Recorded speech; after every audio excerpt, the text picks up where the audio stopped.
Yeah, all right. Thank you. All right, shall we all stand, please, and turn your Bibles in the book of Acts, chapter 6. All right, chapter 6 and verse number 7. Or actually, simulan po natin yan sa verse number 5 down to verse number 8, but my text is in verse number 7. All right, book of Acts, chapter 6, in verse number 5.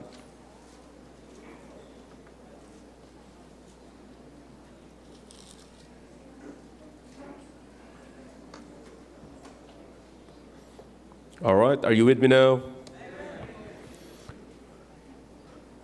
Book of Acts, chapter 6. Iba na naghahanap pa lamang ay para masundan niyo ako. We'll begin reading from verse number 5.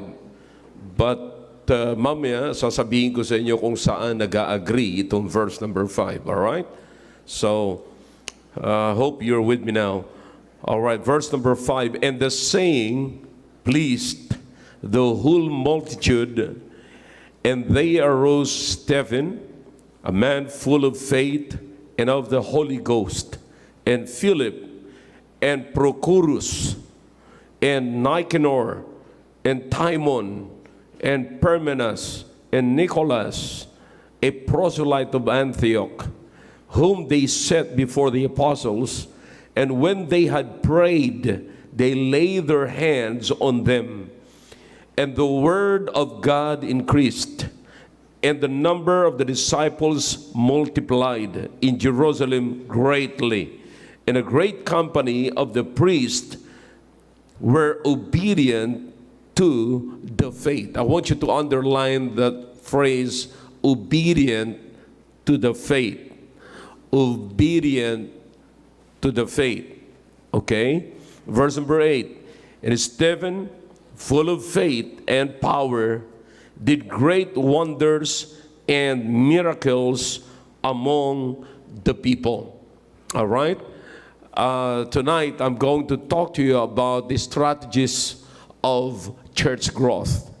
Strategies. Ano po yung mga strategies natin? Ano po yung mga ginagawa natin patungkol sa paglago ng iglesia? Tandaan niyo po, ang paglago ng individuals ay paglago ng iglesia. Alright? Napakahalaga po nito, mga kapatid, para maunawaan po natin kung ano ang kinalaman ng mga activities po natin sa paglago po natin. Alright? Tayo po sandali manalangin. Dakilang Diyos, marami pong salamat sa mga talata na amin pong binasa. Pagpalain niyo po ito at pagkalooban niyo po ng pangunawa ang bawat isa sa bawat salita na mahayag sa hapon pong ito. Please use me, O God. At pagpalain niyo po ang mga anak po ninyo na maunawaan kung ano po ang mga dapat naming gawin sa paglago o bigyan po namin ng pansin sa paglago namin bilang individual. Oh God, I beg you, please use me tonight and forgive us for our shortcomings and cleanse us from all unrighteousness and make us worthy, O God, to receive blessings from Thy word and Thy message. Salamat po sa pagkakataong ito sa pangalan po ni Jesus. Amen.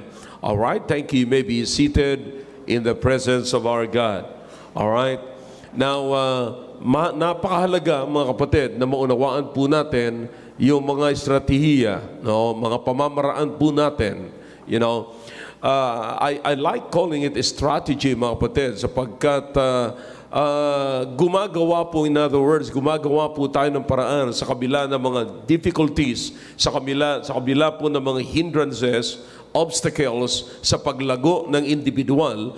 Ang Diyos ay may pamamaraan pa rin, mga kapatid. Imagine, just go back to the story or to the history of the early church. Kung babalikan niyo po yung early church, sila po ay nagkakatipon, mga kapatid, na hindi po libre. In other words, hindi po sila yung malaya na nakakapagtipon, mga kapatid. And kung yan po'y dahilan sa persecution, dahilan po sa pag-uusig. Subalit, makikita po natin na sa kabila ng pag-uusig, meron pong pamamaraan sila kung paano po sila makakatanggap ng salita ng Diyos. At kung paano po sila lalago sa kanilang pananampalataya. At, wala na hong ibang paraan para ang isang Kristiyano ay lumago maliban sa pakikinig at pagkaalam, karagdagang kaalaman mula sa salita ng Diyos. Na po. Ngayon, so makikita po natin dito mga kapatid na nung lumago na po ang gawain sa Jerusalem, of course, sa pamamagitan ng pangaral ng salita ng Diyos at nagsimula hong maglumago.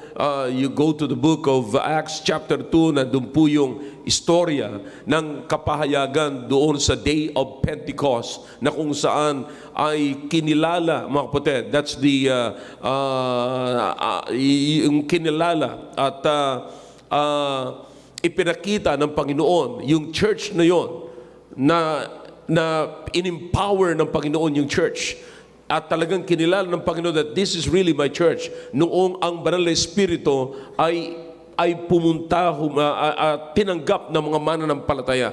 You see that? Yan po'y pagpapakilala ng Panginoon na ito nga talaga ang aking iglesia. And that's something? So kaya doon niya ibinigay yung Banal na Espiritu. Yan po'y napakahalagang unawain kasi meron pong ibang mga grupo ng pananampalataya na iba ho ang pagkaunawa nila doon. Ibang tinatanggap nila. You see, ibang pagkatanggap po nila doon.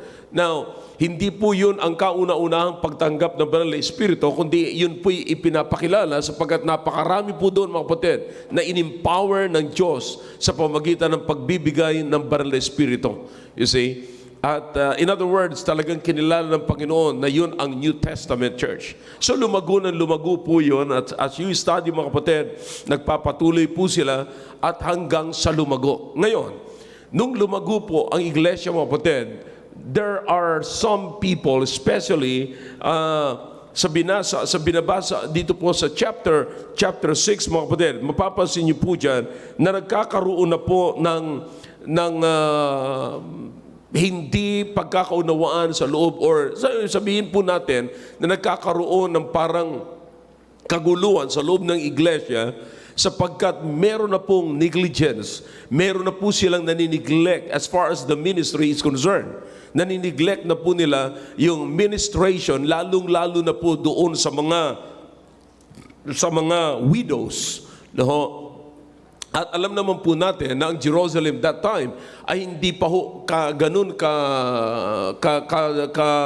progressive, mga kapatid, sapagkat yun po ay napakarami pa po nilang dinanas, mga kapatid, mula doon sa pagkaka-conquer sa kanila ng iba't ibang mga bansa.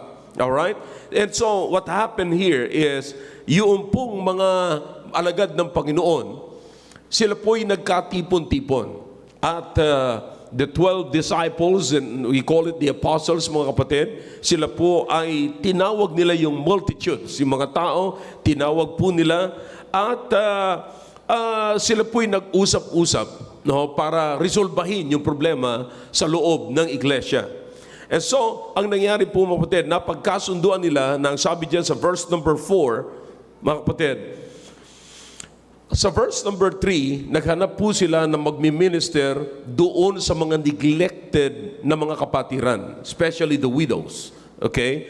Now, sa verse number 4, ay makikita po natin dyan na sinasabi po nila na hindi nila pwedeng pabayaan ang ministration ng salita ng Diyos. So nakita niyo po, mga kapatid, in verse number 4, ay meron silang inopen na dalawang bagay na hindi po nila pwedeng pabayaan. Number 1 is prayer. Number 2 is the ministration of the Word of God. Both are important. See?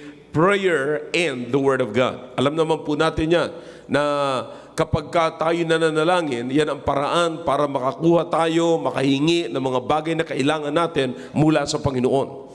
At pag nagbabasa po tayo ng Panginoon, ng salita ng Diyos, yan po'y nagpapahayag ng pakikipag-usap ng Diyos sa atin. Hindi po tayo katulad nung dati na ang Diyos ay nag-a-appear na katulad kila Moses that time, at si Moses ay magpapaliwanag sa mga tao. No. Ngayon, mga kapatid, ang salita ng Diyos, ito na po yung tinatawag nating revealed will of God sa atin. Ito na yung kalooban, ito na yung revelation ng Panginoon. Ngayon, bago kayo maghanap ng ano pa mang revelation ng Panginoon, dito muna kayo pumunta sa salita ng Diyos. Ito muna ang dapat natin basahin, ito muna ang dapat natin pag-aralan para maunawaan natin yung kalooban ng Diyos sa buhay natin. Alright? Again, this is the revealed Word of God para sa mga anak ng Diyos. Okay? Now, so in verse number 4, mga kapatid, sabi ng Biblia, we will give ourselves continually to prayer. Alright? And to the ministry of the Word. You see, the good thing, mga kapatid, na dapat nating makita is that hindi nila pababayaan ang ministration ng salita ng Diyos. Prayer and the Word of God are both important, kapatid. Okay? Now, and so what happened here, in verse number 5, makikita po natin sa verse number 5, and the saying, what is the saying? Alin po yung saying? Saan po yung nagre-refer, mga kapatid? Doon sa kanilang ipinahayag na hindi nila pababayaan that they will give themselves continually to prayers and ministration of the Word of God. Alright? So itong dalawang bagay na ito, ang sabi ng Biblia, natuwa ang marami. In other words, it has been approved in the body of Christ. Napagkasunduan, nagustuhan po nila na ito talaga ang dapat mangyari. And so, this is it, mga kapatid. Makikita nyo, ang mga kapatiran back in those days, back in the early church, ay talagang hindi nila pinababayaan ang salita ng Diyos. Napakalaking bagay, mga kapatid, ang panalangin at ang salita ng Diyos. And ako nagpapasalamat sa Panginoon na lahat ng ito ay present sa atin. And you see, mga kapatid, if you will just go back to chapter 2, makikita nyo doon sa chapter 2 na yung kanilang activities, kapatid, ay araw-araw. Hindi po halos araw-araw. Talagang ipinakita ng Biblia, nang sabi ng Biblia, and daily in the temple, they cease not to teach and preach Jesus. You see that? So, yung po yung kanilang ministration pagdating po sa salita ng Diyos. Araw-araw, kapatid. Araw-araw. You understand that? Araw-araw. Hindi sa panahon na naiisipan pa lamang. Alright? And so what the Bible says here, in verse number 7, mga kapatid, bababa na po tayo sa verse number 7, kasi yan po ang pinakang text ko, mga kapatid.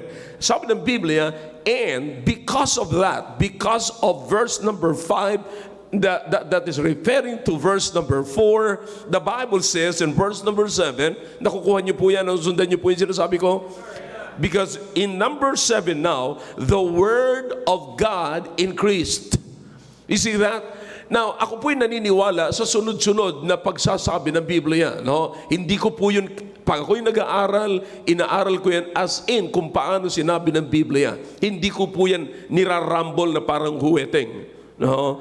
As baka sakaling tumama. Hindi po tayo nagbabakasalaan tumama. You see that? The Bible says here, and the Word of God increased. And then, yung pong tuldok na ginamit dyan, mga kapatid, no, ay nagpapahayag po yan na merong kasunod, na ano yung kasunod. And the number of the disciples multiplied in Jerusalem greatly. You see, now, kaya ko sinasabi sa inyo po, napansin nyo, hindi inuna ng Biblia na the number of the disciples were multiplied greatly. And then, the Word of God increased. You see that? Hindi ganun ang arrangement. Nauna po yung salita ng Diyos. See that? Nauna po yung salita ng Diyos. At yung nauna yung salita ng Diyos, saka po ngayon, pumasok, yung sinasabi ng Biblia, the numbers of the disciples were multiplied greatly. Why is that? Why the number of the disciples were multiplied greatly? Because the Word of God increased. You see? And kapag gusto nyo pa yung dagdagan pa ng power yan, you go back to verse number 4. So verse number 4, ang sabi nila, we will give ourselves continually to prayer and to the ministry of the Word. Talagang hindi po nila pinabayaan. And you know what? The people rejoice. Yung mga tao ay nagustuhan po itong klaseng saying or itong usapin na itong kapatid. Nagustuhan nila. At nung pumabor po silang lahat. At yung pagpagbor nila na hindi dapat mapabayaan ang salita ng Diyos, ang ministry ng salita ng Diyos, in other words, ang ministry ng Bible study, teaching, Bible school, lahat mga kapatid na patungkol sa pag-aayag ng salita ng Diyos, lahat po ay pumabor po sila.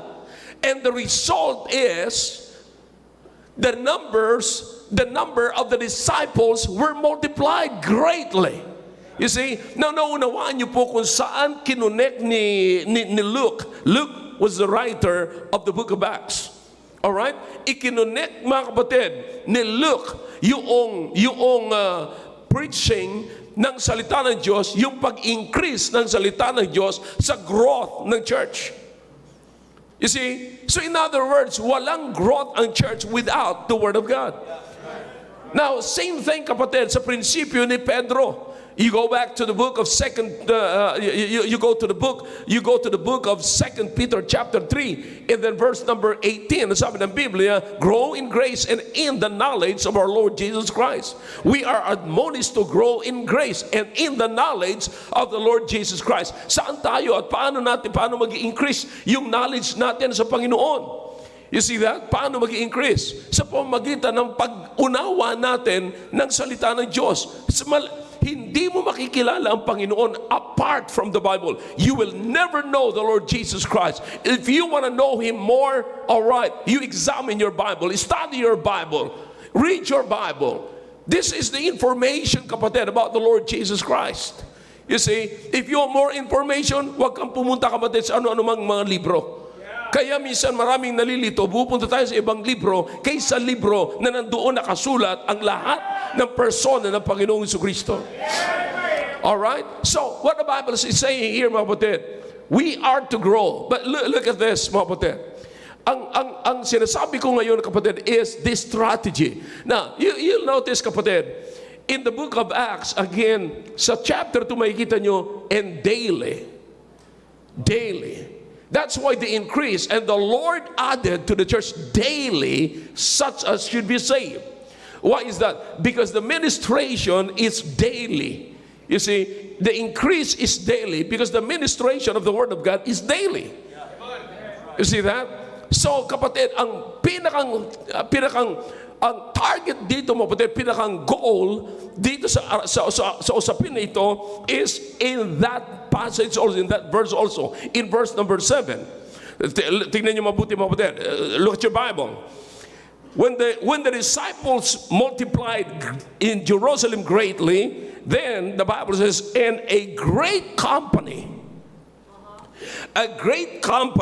of the priests were obedient to the faith.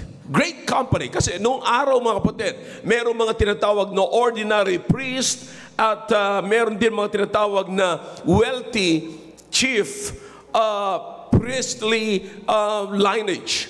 No? So, but katulad halimbawa si Zacarias, mga kapatid, ako'y naniniwala na si Zacarias kasi ang Jerusalem napakarami nilang priest. Okay? Now, ako'y naniniwala na si Zacarias ay naligtas at naging masunod. That's why meron tayong John the Baptist.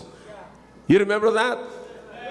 Alright? Meron tayong John the Baptist. And so, he was obedient. Now, ang gusto kong makita nyo rito, mga kapatid, is this. Look in verse number 7. And a great company of the priests were obedient to the faith. Alright? That's the thing. Yan po ang napakaganda. Yung lumago, mga kapatid, na kapatiran, yung lumago ng mga mananampalataya, nung lumago ang mga ang iglesia, ang tao sa iglesia, mga kapatid, sapagkat hindi nila pinabayaan ang ministration ng salita ng Diyos, lumago sila, pero yung paglago nila, kapatid, ay meron talaga silang knowledge. Yung tao ay hindi lamang sumusunod sa numbers, kundi sumusunod sila sa kanilang pananampalataya. You understand? Obedient to the faith. Hindi po sila sumusunod, gaya-gaya lamang or napapasama lamang sa numbers. You understand? Alam po natin yan, no? You know, hindi natin kahit saan sigurong country, hindi lamang sa third world country, pero kasi ang sabi nila, majority always wins. You see, ganun labi. Minsan, yung majority ay laging tama. Ganun lagi. So, kaya sumusunod lamang ang mga tao sa marami. Pero nauunawaan niyo, mga kapatid, na dito sa binasa po natin, sumusunod ang tao sa pananampalataya. You see, do you understand kung ano po ang ibig sabihin niyan? Sumusunod sila sa church standard, particularly sa church at Jerusalem. Alright? Now, sa panahon natin ngayon, kapag tayo lumalago, mga kapatid, individually, sumusunod po tayo sa pananampalataya. You see, sumusunod po tayo sa church standard. You understand? Don't miss it. Okay? Now, kapag ikaw ay napuspos ng salita ng Diyos, ibig sabihin, nag-i-increase ang knowledge mo sa pamagitan ng salita ng Diyos. Alright? Walang ibang nagbibigay sa atin dito, mga kapatid, ng knowledge. Kapatid, walang ibang mag-feed sa atin ng knowledge maliban yung pastor. Tandaan po natin, Jeremiah chapter 3 in verse number 15. Go back to it. And then, saan po kinukuha yung knowledge? Galing po sa Panginoon. Which is, ngayon ay galing po dito sa salita ng Diyos. Pinifeed po sa atin yan. At pagka tayo napuspos ng salita ng Diyos, tayo na po mag-i-increase yung ating kaalaman. And then, pag na-increase yung ating kaalaman, susunod po tayo doon sa impormasyon na tinanggap po natin. You see, sapat tinatanggap po natin na yun ay salita ng Diyos at ang salita ng Diyos, ang kalooban ng Diyos sa buhay po natin. Therefore, these people now are obedient to the will of God. That's why they're living a life that is in the will of God. Nakuha niyo na po yun. Alright? So, kaya nga po sa amin ng Biblia, wag ho na. Kaya, sasabihin ko po sa inyo ngayon, wag nating imimiss yung phrase na yon, obedient to the faith. Now listen, maraming mga nagsasabing sila ay puspos ng salita ng Diyos. Pero hindi po sila obedient to the faith. Now, once you say that you are increasing in the knowledge of the Word of God, you should be obedient to the faith. You see, now, alam niyo ang nakakalungkot, mga kapatid, nagkiklaim tayo na marami tayong alam sa salita ng Diyos, pero hindi makita yung salita ng Diyos sa buhay natin. Hindi makita. Now, ang nakakalungkot dito, mga kapatid, hindi lamang sa hindi makita, marami pang nag-o-oppose sa church standard. You see, obedient to the faith, that is, kung ano yung pinapanampalatayanan mo, kung ano yung nakalagay sa Bible. That's why ang ating standard ay standard ng salita ng Diyos. You see, now sino lamang po, kapatid, ayon dito ngayon, ang may kakayanan na masumunod sa kanyang pananampalataya or mag-hold ng kanyang pananampalataya or mag-stand sa kanyang pananampalataya, yung Kristiyanong lumalago. Kaya nga, mga kapatid, listen, by this time, let me give you a precaution. We must be careful for judging other believers. Bakit? Sapagkat ang pamumuhay ng bawat mananampalataya, kapatid, it depends on how the Word of God, how he absorbed, how he received the Word of God. Kung paano niya tinatanggap. Kasi sabihin mo man yan, kahit na sabihin mong kasama ko, sabihin mo close sa akin, kapatid, maaari yan ay nasa proseso pa ng paglago. Maaaring proseso pa. Siyempre, pastor, kasama mo yan, dapat malago na yan. No, lalo, kaya yan lumalago kasi kasama ko eh. Pero hindi ang ibig sabihin yan, alam niya na ang lahat. No, lumalago pa lamang yan. Kaya maaaring hindi pa siya makapag-stand sa kanyang pananampalataya. Maaaring hindi pa siya makapag-stand sa isang church standard. Na maaaring kayo malayo sa akin, maaaring may isang malapit sa akin, makikita mo yung kanyang pananamit, yung kanyang kasuotan ay magkaiba sa kasuotan, yung kanyang pananalita ay magkaiba sa iyong pananalita, yung kanyang kilos ay magkaiba sa inyong kilos. Maaaring sasabihin mas banal kayo kaysa kanya na malapit sa akin. But listen to me now, it's very premature to judge others. Alam niyo kung bakit? Sapagkat lahat po tayo ay nasa proseso ng paglago at depende po yan sa pagtanggap natin ng salita ng Diyos. Listen, kapag nakakita kayo ng isang tao na alam mo, may problema pa to sa kanyang pagsunod sa church standard. Parang may piniplease pa siyang iba. You understand? Kapag hindi ka pa lumalago, kapatid, maaaring piniplease mo pa yung mundo. Nakikisabay ka pa sa mundo. Nakikisabay ka pa sa moralidad ng mundo. Bakit? Medyo natatakot ka pang ma-out of place. Diba? Parang natatakot ka pa na hindi ako in. Sasabihin ng ganito, kalalong-lalo na some of you ay nasa business world. You are adopting the clothing of the business world. how they look like, how they talk, how they, dress themselves, yung mga bagay na yan. I understand that, but I'm waiting for the time na kayo ay mapupuspos ng salita ng Diyos at kayo'y lalago sa inyong pananampalataya, and I'm waiting for the time that when you increase the Word of God in your life, when you receive the Word of God in your life gladly, then you will become obedient to the faith. Maaari ngayon, hindi ka pa lubusang sumusunod sa salita ng Diyos. You see that? Now, so makikita nyo, kapatid, na napakaraming Kristiyano, lahat po tayo dumadaan dyan. Kung sino man ang dumaan sa napakabilis na paglago, sabihin mo ng shortcut, naabot mo na kaagad yung paglago ng pastor, mag-ingat ka. Sapagkat lahat ng minumolde medyo matagal. Yeah. Medyo masakit. Alam naman po natin, mga kapatid, na meron tayong tinatawag na growing pain. You see? Pero kung saan, sabi nga ng iba, kung nasaan yung pain, nandoon yung gain. Di ba? But listen to me now. Here's the thing here. So nakita po natin, walang ibang pamaraan kundi yung salita ng Diyos. So dapat pipermis tayo sa salita ng Diyos. Dapat ang salita ng Diyos mag-grow. Dapat makargahan tayo, mga kapatid, ng katakot-takot ng salita ng Diyos. Alright? Now, pero ang problema, here's the thing. May kalaban. May opposer ng paglago natin. Ayaw ng diablo na lumago tayo.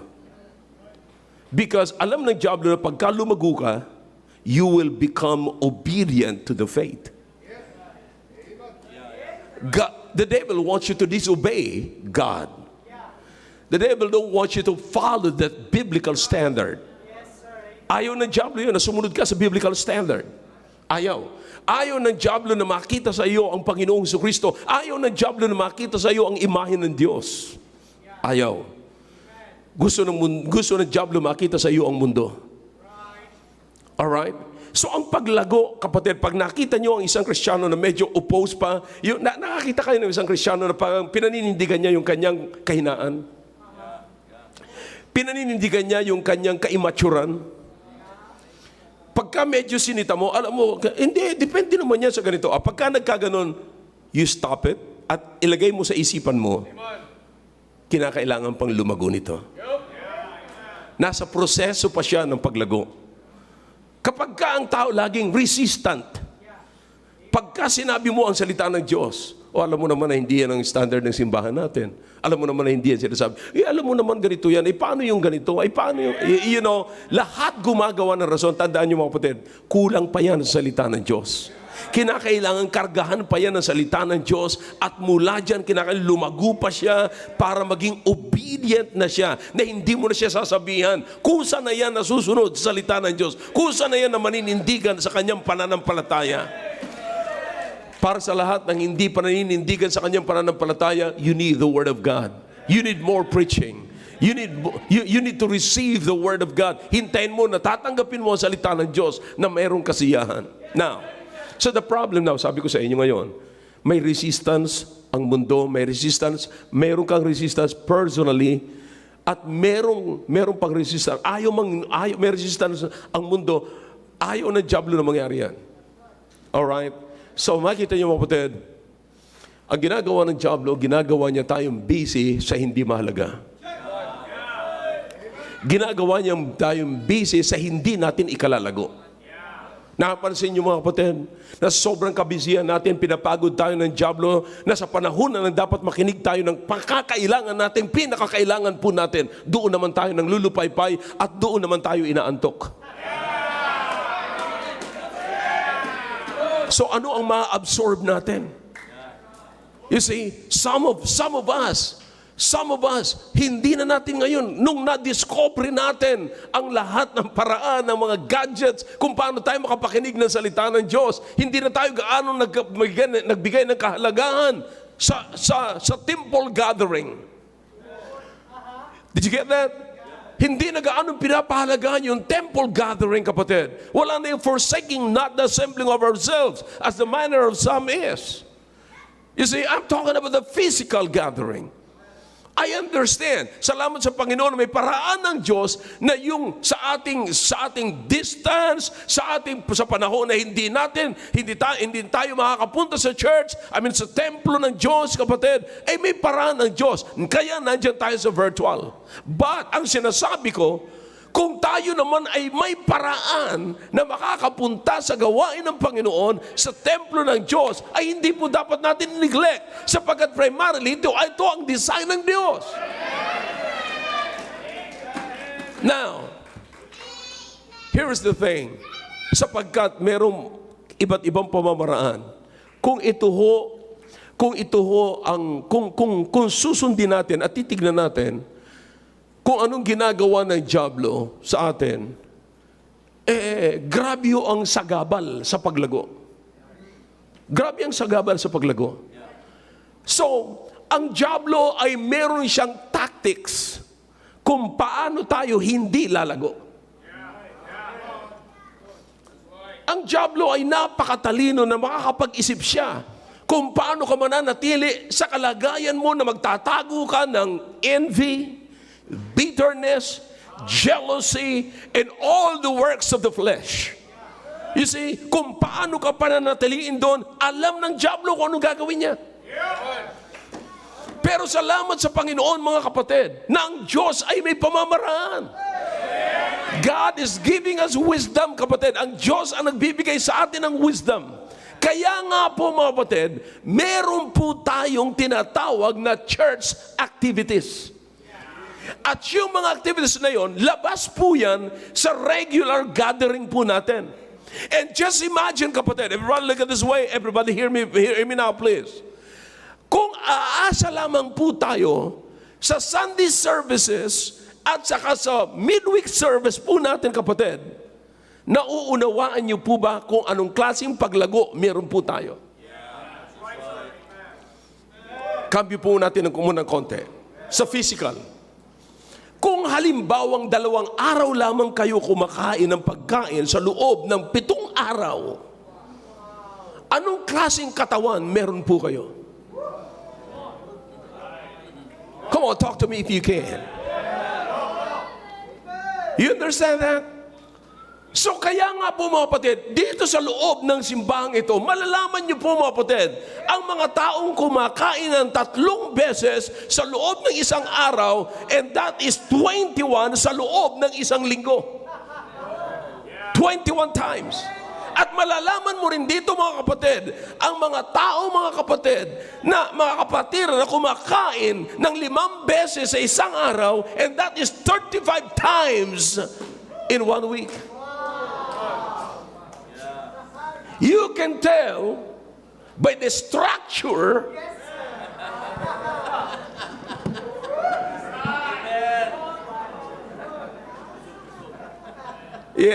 ganun na lang maganda sabihin. Masasabi po niyan ayon sa kanilang kalusugan.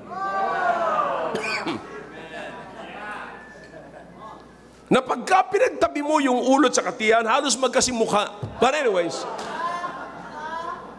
ang ibig ko sabihin, mga kapatid, you can tell. Kung aasa lamang po tayo. Pero ayon po dito sa ating binasa, ang pattern is, the ministry of the word must be daily. You go to the book of Psalm, the song of David. Makikita niyo, kapatid, ang activities ni David at nagmi-meditate siya ng salita ng Diyos araw at gabi. In other words, isang araw ganun po. You go to the book in advance, or go back to the book of Deuteronomy, sa pattern, mga kapatid, in chapter 6, makikita nyo na paggising ng bata, kinakailangan salita ng Diyos, pagtulog ng bata, salita ng Diyos. See, that's the pattern. Kaya madali ho yung paglago. Ngayon, ang makikita niyo po, mga kapatid, bagamat ayaw ng dyablo na lumago po tayo, ang gustong mangyari, ang Diyos ay may pamamaraan. Alright, what is this? Hindi lamang po tayo, ang church na ito ay hindi lamang po tayo nagpapakain ng salita ng Diyos o nagme-minister ng salita ng Diyos on Sundays and Wednesdays. I mean, hallelujah, sapagkat nakadiscover po tayo na meron pwede na tayo ngayon mag-devotion ng everyday. That's why we have new every morning. Na yung iba sa inyo, dahilan sa siguro, sagana na kayo sa pagkain ng salita ng Diyos, na parang pagkain pisikal, na parang nagsasawa na kayo. So, hindi nyo nagaanong pinapansin yung pagkain sa umaga. At hihintayin nyo na lamang yung tanghali. Meron ganun eh. Hindi na kayo mag-aalmusal. Anyway, meron naman kayong heavy lunch. The Baptist lunch. You understand that? So, here's the thing, kapatid.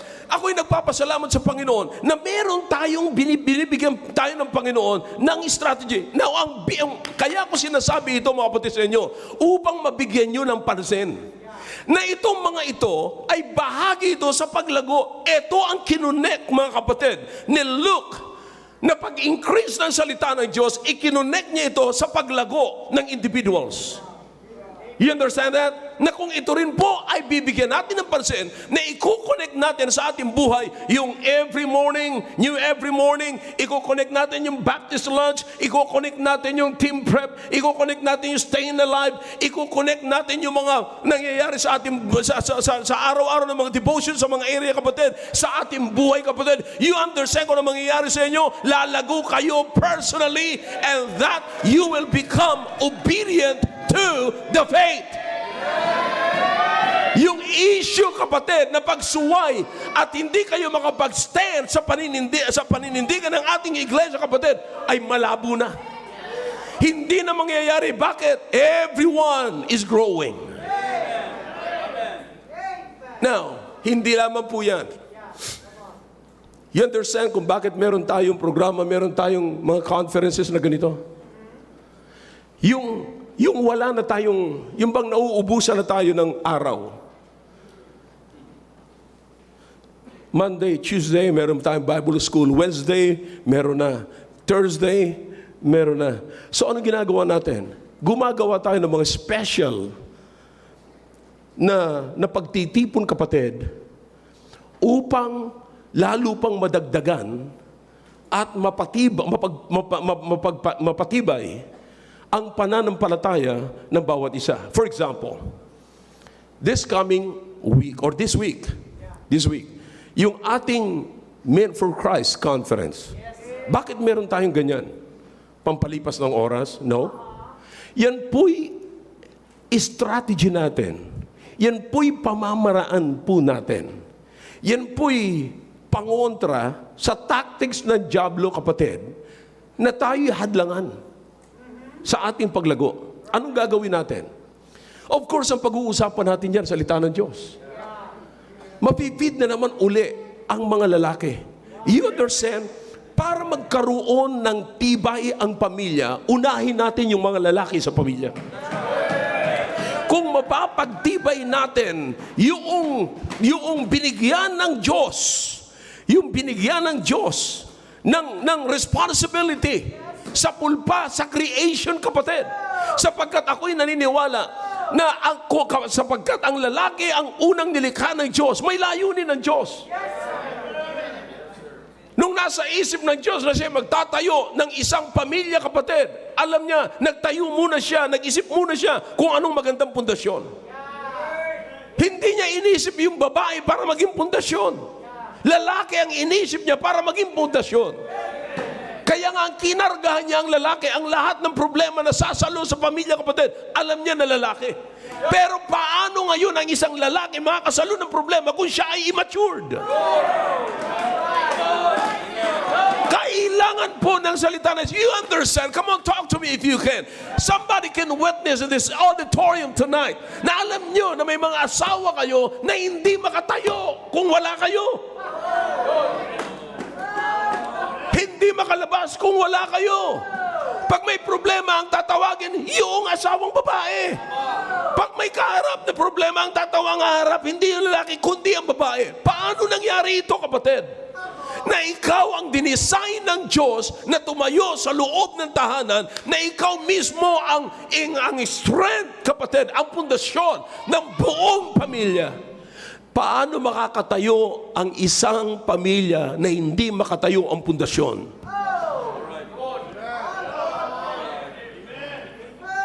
Tandaan nyo, sabi nila, ang asawang babae, ang nanay, ang haligi ng tahanan.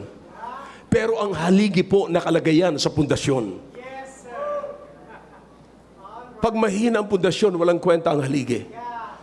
You understand that? So, naunawaan niyo po na ang strategy natin, nagkakaroon po tayo ng special na gathering. You see? At ito, kapatid, especially designed for the men. Hindi lamang po, kapatid, sa mga tatay, kundi bakit kasama yung mga bata? Kasi alam natin na ang mga batang itong lalaki ay isang araw magiging tatay ito. Alam naman po natin ang problema natin, di ba, Riz? Alam natin lahat ng mga nandito na kayo, nakaabot kayo sa pananampalataya, huli na. Huli nyo na nalalaman na ang tatay pala ang leader ng tahanan. Matagal kayong niloko ng mga asawa ninyo.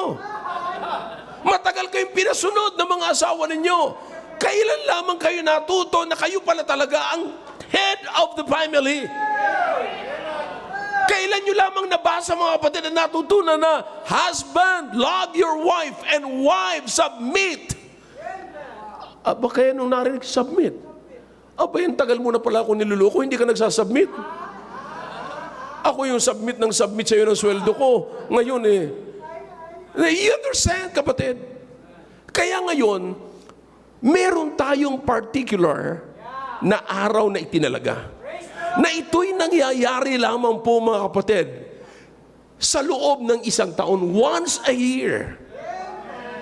Now, bakit po natin ilagay ito? Special day ito, kapatid, na matututunan natin yung kakaibang bagay na hindi natin minsan naririnig, hindi natin natutunan, or higit pa sa natututunan natin pag-araw ng Linggo, pag-araw ng Miyerkules, o sa mga araw na pagkakataon na nakakarinig tayo ng salita ng Diyos. This is different because this is specially designed for men. Na ang lahat na maririnig mo rito is all about men. It's all about the duty and responsibility of men. I mean, real men. So you understand now? Nakikita niyo po yung strategy natin, kapatid. But listen to me now. Ayaw ng Diyos na madiscover mo ang pagkalalaki mo. Ayaw ng Diablo. Ayaw ng Diablo na madiscover mo yan. Kaya nga, mga kapatid, ngayon, meron na tayong perverted generation. Yun ang gusto mangyari ng Diablo, pihitin. Tingnan mo, anong mga ginagawa ng Diablo ngayon, mga kapatid? Alright, mga batas na, pagbigyan naman natin yung mga nagkamali, na sila'y maka-move on naman. Kaya pinagtitibay nila ngayon ang madaling paghihiwalay ng pag-aasawa, ng mag-asawa. Bakit? Kasi ang nakalagay sa kaisipan nila, nagkamali sila. Kaya away sila ng away. Hindi sila magkasundo. Kasi nga, nagkamali sila ng pagpili sa isa't isa. Kaya pagbigyan naman natin sila na makapag-move on. Kaya madaliin natin paghiwalay nila para makahanap sila ng tamang para sa kanila.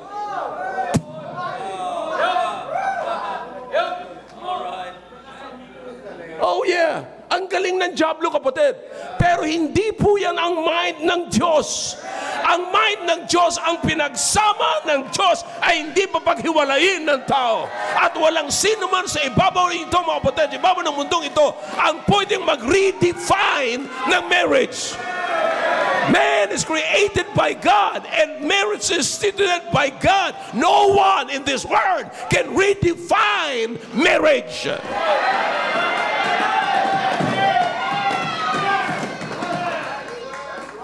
Kapatid, hindi natin malalaman yan kung hindi tayo magkakaroon, mga kapatid, ng mga special event.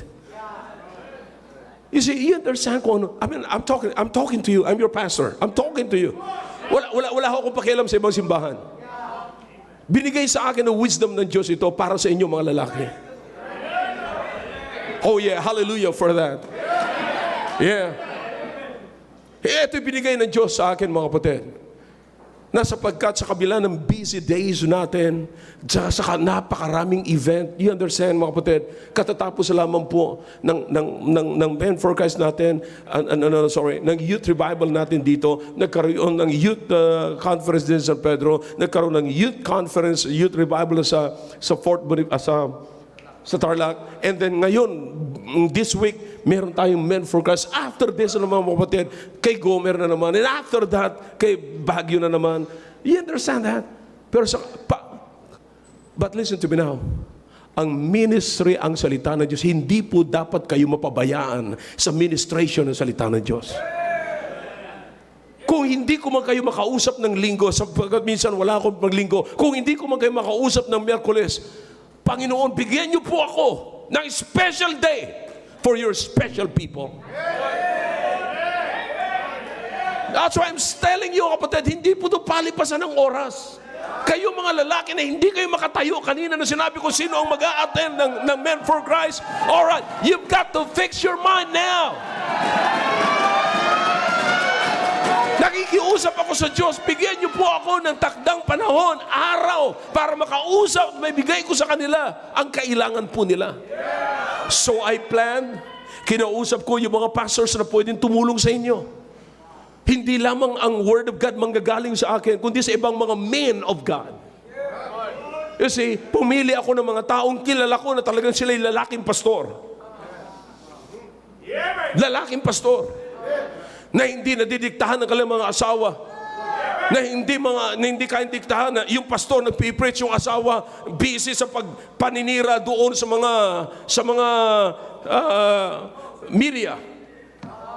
See, so pumili ako ng mga pastor na talagang magsasalita sa inyo mga lalaki.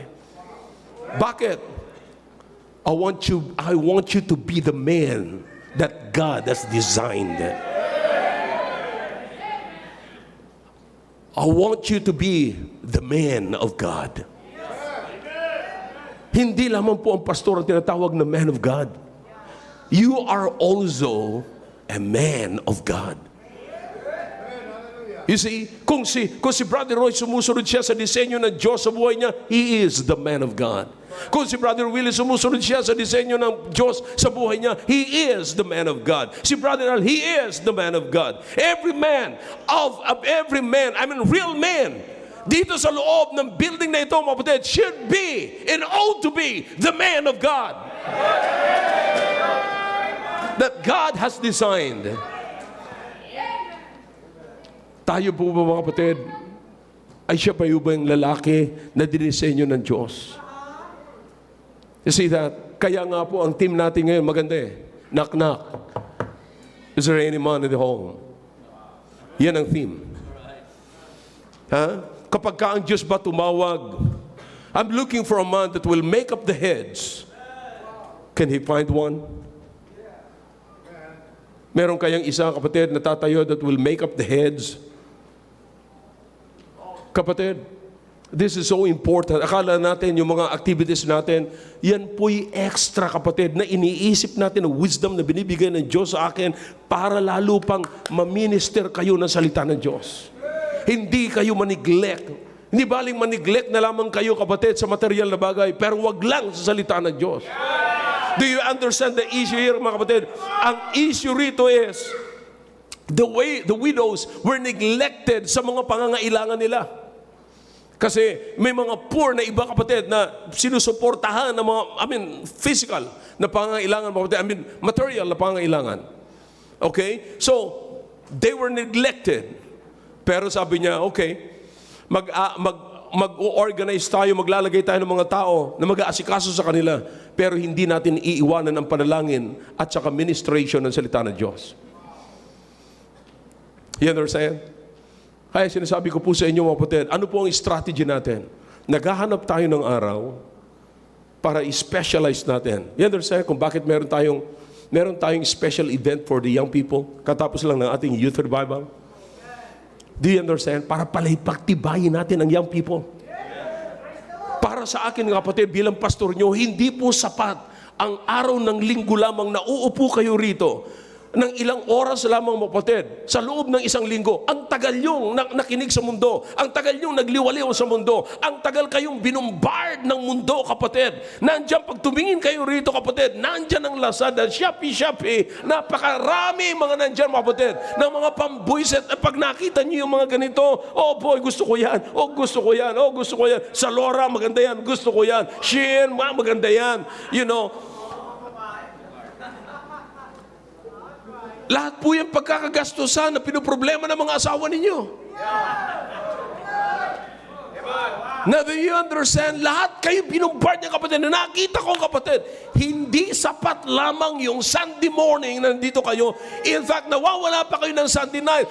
Sabihin natin buong linggo nandito kayo. Wednesday night nandito kayo. But look, araw-araw, umaga, tanghali, hapon, binubombard kayo ng mundo. At lahat ng pang-istorbo ng dyablo. Now, ang tanong ko, how will you handle it without the Word of God?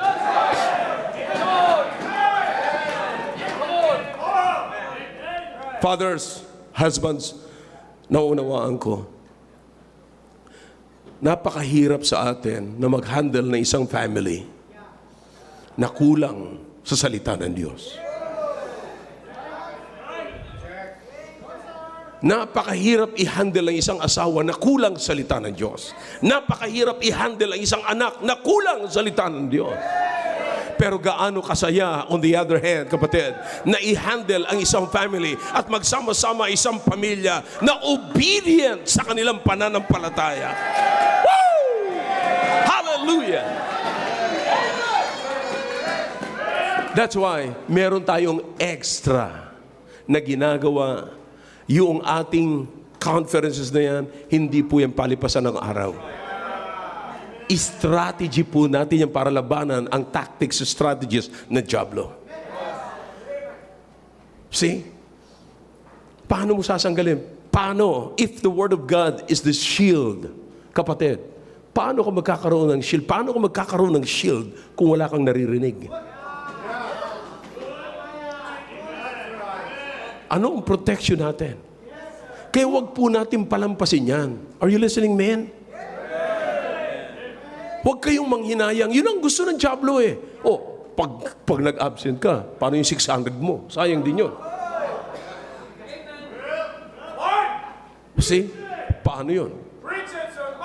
So do you understand na gusto ng dyablo manghinayang ka sa araw na i-absent mo? Pero mga kapatid, yung kikitain mo sa araw na in-absent mo o sa araw na tinrabaho mo, pang-repair mo pa yun, kulang pa yun sa pang-repair ng pamilya mo na nagkaroon ng problema dahilan sa kakulangan ng salita ng Diyos.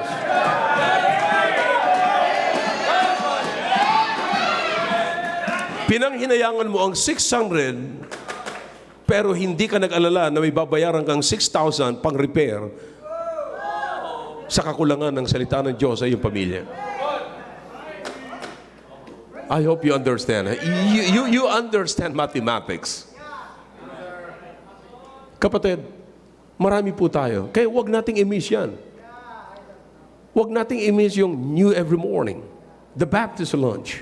Kaya lagi ko, hanggat maaari, kahit na ho medyo puyat-puyat, sumasama po ako talaga, nag-join ako, you know, sasabihin ko lamang na gusto ko nandiyan kayo. Because you need this.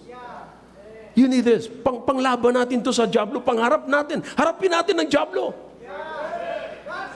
Diba? Napapansin niyo mga kapatid, maaga pa may message ka na.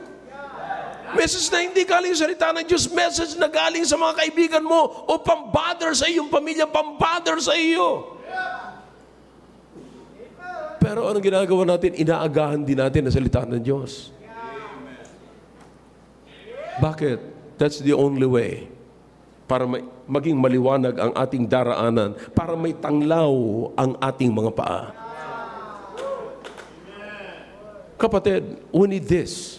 Huwag niyong, yung activities, huwag niyong pagsawahan.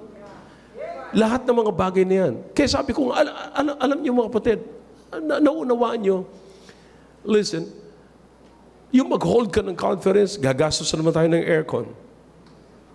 Gagastos na naman tayo ng ilaw. Kailangan natin ng mga papakainin natin po sila. So you understand? Expenses po ito. At sino ho ang magsushoulder ng expenses, ng burden ng expenses? Of course, the leader. Bakit ako gagawa ng problema? You see? Pero kapatid, hindi problema rito. Maaaring yun lang ang nakikita kong problema. Pero pagka hinimay-himay ko yan, kung hindi ko gagawin yan, may problema si Roy sa kanyang pamilya, may problema si Willie sa kanyang pamilya, may problema si Brother Al sa kanyang pamilya, may problema si Riz sa kanyang pamilya, may problema si Julian sa kanyang pamilya. Ilang pamilya kayo na mayroong problema dahilan sa kakulangan ng salita ng Diyos? Again, sa problema lamang ng kuryente, again, sa mga bills lamang na bayarin dito. Now, do you understand, mga kapatid, na magkakasundo-sundo tayo na magbayad ng bills upang hindi tayo magkaroon ng problema sa ating pamilya? Magkakasundo-sundo muna tayo na tumigil tayo pansamantala sa ating kinabibisihan ng mga gawain na pangailangan natin sa material upang mabigyan natin ng attention ang isang araw na pwedeng mag-arise na problema sa ating pamilya, na sapagkat nabigyan po natin ng attention yan, hindi na tayo magkakaroon ng problema. You understand what I'm saying? Bakit may mga pagkakataon na ninineglect po natin ang ating mga anak, pero nagkaroon po tayo, mga kapatid, nagkaroon po tayo ng youth revival, nakita natin na yung mga anak natin ay tuwa sapagkat nakita nila, ganun pala ang dapat kong gawin. Kung may pagkukulang man ang aking tatay, kung may pagkukulang man ang aking nanay, hindi ko dapat i-capitalize yun. Bakit? Meron akong simbahan, meron akong Diyos, may salita ng Diyos, meron akong kapatiran na mag-fit sa akin ang salita ng Diyos. You understand what's going on, mga kapatid? Ito yung mga estratehiya natin, mga kapatid, laban sa anumang armaments ng diablo na araw-araw pinadadala po sa atin. Kapatid, don't miss that. Huwag nating liitin yung mga nangyayaring ito. Huwag nating liitin itong mga activities natin na ito. Hindi po ito, mga kapatid, na extra na ang ibig sabihin ay wala ng kwenta. Extra special po ito. You understand? Extra special na kailangan po ng ating mga anak, kailangan po ng bawat husband, kailangan ng bawat wife. In fact, sa totoo lang, kapatid, isip na ako ng isip, mga kapatid, ngayon kung ano namang susunod na special na event para naman sa mga kababaihan. Kasi nag-iisip din ako kung sino ang pwede kong kukunin para magsalita para sa mga babae. You see? Baka magkamali ako ng pagkuha, makakuha ako ng kakampi ninyo. You understand? Ang kailangan po natin, mga kapatid, you understand problema na po ngayon? Kapag ka nawala ang salita ng Diyos, you go back to the Old Testament.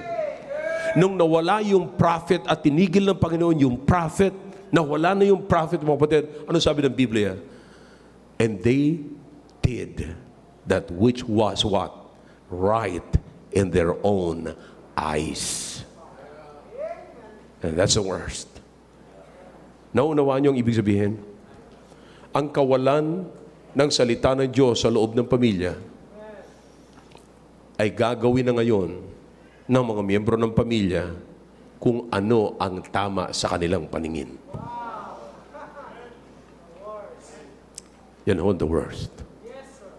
Kaya kinakailangan po natin, kapatid, ng husband na puspos ng salita ng Diyos, ng wife na puspos ng salita ng Diyos, mga anak na puspos ng salita ng Diyos. Paano mangyayari ito? Mangyayari lamang po ito, hindi lamang sa 2 araw or araw ng linggo at kunting panahon ng Miyerkules sa pagpapakain ng salita ng Diyos, kundi sa araw-araw at saka sa mga extrang event po natin upang ang salita ng Diyos ay umapaw. At habang umaapaw ang salita ng Diyos, ang mga anak ng Diyos ay patuloy na lumalago. At kapag lumago ang mga anak ng Diyos, magiging obedient sa kanilang pananampalataya. Tatangkilikin nila ang biblical standard. Paninindigan nila ang salita ng Diyos. Remember, you go to the book of Revelation. Sino ang pinanindigan ng Panginoon doon? Yung mga taong nag-ingat ng salita ng Diyos. Sapagkat iningatan ninyo ang aking patutuo, sapagkat iningatan ninyo ang aking salita, iingatan ko rin kayo sa panahon ng trials. Remember that? Akalain niyo, mapatid, sapagkat nanindigan kayo sa salita ng Diyos, sa panahon ng kapighatian, maninindigan din ang Diyos para sa inyo. Kapatid, huwag nating kalimutan ang kahalagahan ng mga event na ito. Alalahanin natin na ang Diyos ang nagbibigay ng strategies upang ma-overcome natin ang anumang gustong mangyari, paninira ng diablo, pagsira ng diablo sa ating tahanan. Amen? Amen? Simulan natin sa ating sarili. Hindi ba dapat magpasalamat tayo sa Panginoon na tayo pinili ng Diyos, na tayo ang bibigyan ng atensyon ng Diyos? Kaya wag po nating kaligtaan ito. Miyerkules ng gabi, Huwebes ng gabi. Ngayon, bukas magsisimula naman ang trabaho, kausapin nyo na yung boss ninyo.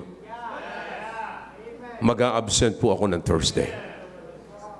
A-absent po ako ng Thursday sapagkat meron kaming Men for Christ. Kung hindi nyo naiintindihan, pwede kayong sumama sa akin. Brethren, you understand now? This is our strategies for church growth.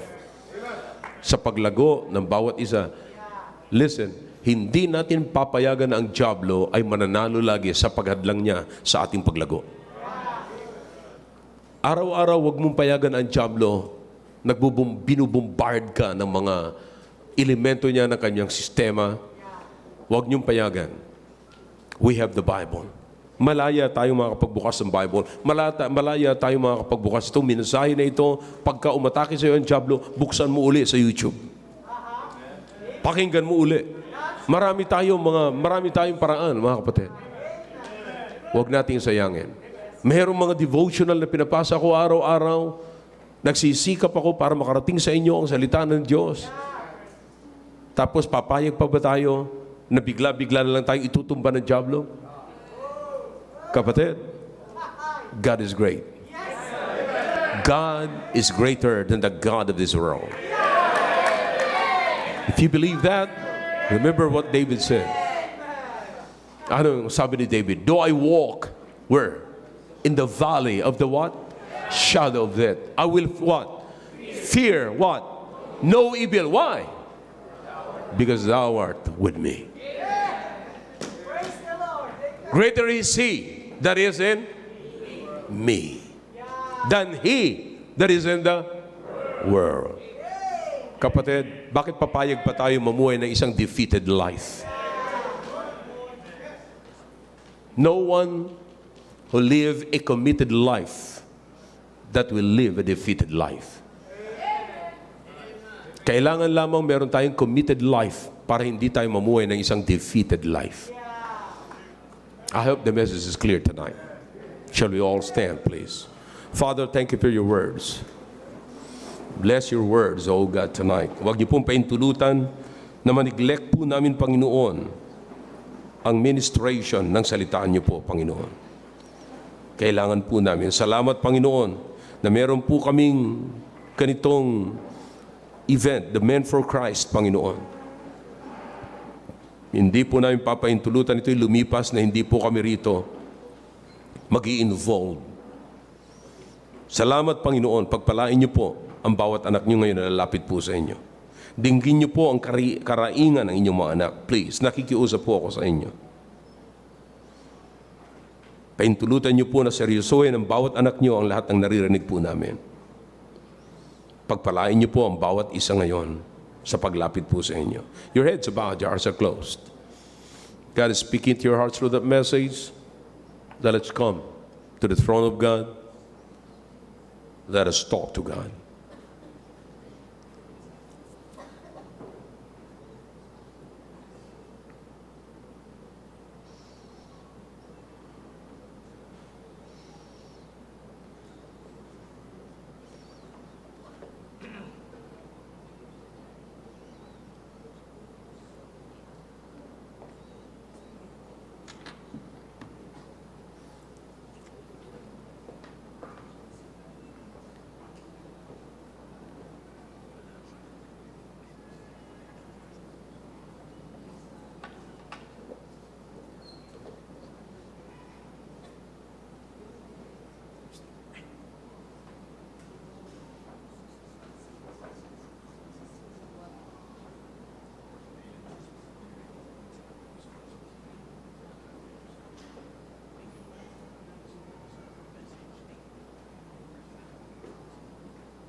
Dakilang Diyos, marami pong salamat sa ginawa niyo po sa aming kalagitnaan. Inyo pong nakikita niyo ngayon, Panginoon, ang mga pamilya, mag-asawa, kasama kalang mga anak, ang mga individuals, magkakapatid, tiklop tuhod na lumalapit po sa inyo, nagpapahayag, Panginoon, ng pasasalamat at pagtanggap ng inyong salita na mayroong kagalakan. O Diyos, ito po ang aming kahilingan lagi sa inyo na palaguin niyo po ang bawat isa sa pamamagitan ng inyong salita. Sapat alam po namin na kung saan iniingatan ang inyong salita, doon po nagkakaroon ng maraming bunga. Doon po nagkakaroon ng paglago. Kaya Panginoon, sa buhay po namin, kung ingatan po namin ang inyong salita, kami po ay lalago at kami po ay titibay at kami po ay magiging masunurin sa pananampalataya po namin. Kami po ay maninindigan, kami po ay maghahayag ng inyong salita. Salamat po, O Diyos, pagpalain niyo po ang bawat isa. Lahat po naman nakapakinig ng minsaheng ito ay patuloy na lumago, Panginoon. Ang bawat miyembro ng pamilya ay maging obedient sa pananampalataya. Salamat po at pinupuri ka po namin sa pangalan po ni Jesus. Amen. All right, thank you. Back to your seats, please. Did you get something from this message? Amen.